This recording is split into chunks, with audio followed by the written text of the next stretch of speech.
Welcome back guys, thank you very much for joining me. Today we're looking at changing a 3-port valve on an open vented system.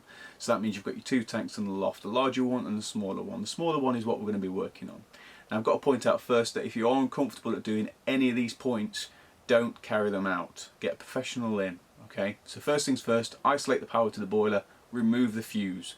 Make sure that you've got no power anywhere else. So you know what I'm like guys, no messing around, this is an easy job for you to do. So let's get straight into it and I'll show you what's what. First things first guys, you're going to need one of these kits here. So bung kit or rad valve change kit. They're nice and cheap for the merchants or even off Amazon. Next, familiarise yourself with the valve and the pipework layout and how you're going to remove it. Also, check your electrics. You've already isolated the boiler and removed the fuse. But take this panel off on the front, get your multimeter in there, make sure that you still don't have any more feeds coming in because you never know. Find the smaller tank out, the 2 in the loft, which is your central heating tank. Take your torpedo shaped bung and stick it in the lowest pipe coming out of the tank. That's your feed pipe. You have to stick your hand in dirty water, I'm sorry. Put it in there, it's nasty, but you've got to do it. Make sure it's in there nice and tight. Then take your other one and stick it on the vent pipe. Now if you do happen to lose the other one, don't worry about it because you can use a 22mm speed fit fitting for this same thing here. It does the same job. Okay, so now going on to the valve, we've got the water coming in from the boiler and going off to B for bath or the hot water side. It then goes around the coil within the cylinder and then back out the return to the boiler. So that's the basics of the hot water side. Then looking at the other side, the A side, that goes off to your central heating. We also need to make sure that the valve is in the open position. But first what we're going to do is loosen off this nut just to create that pocket within the pipework. And after we've done this, we're going to get a little bit of water coming out, but that's fine. You've got a bucket underneath or a wet vac, that's a good idea. Open up the valve using a lever to the side and it pins in position, it locks. If you can get your head around there, you can see if you lift it up you can lock it. Loosen off the pipework, which is the easiest pipework to get at. For me, it's going to be the central heating side, so the A side.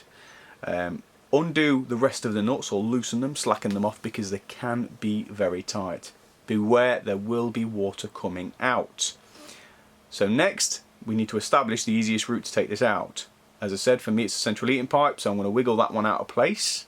Bucket underneath, perfectly fine. We will get a trickle. Lift it out of place and off the A side or the hot water side, then finally off the feed.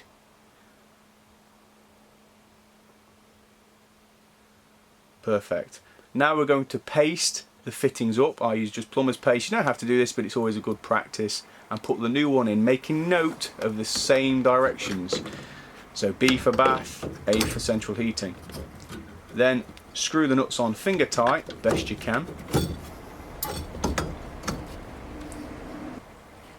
You may have to use the grips just to alter the slight positioning of the pipework, just to get it on there nicely.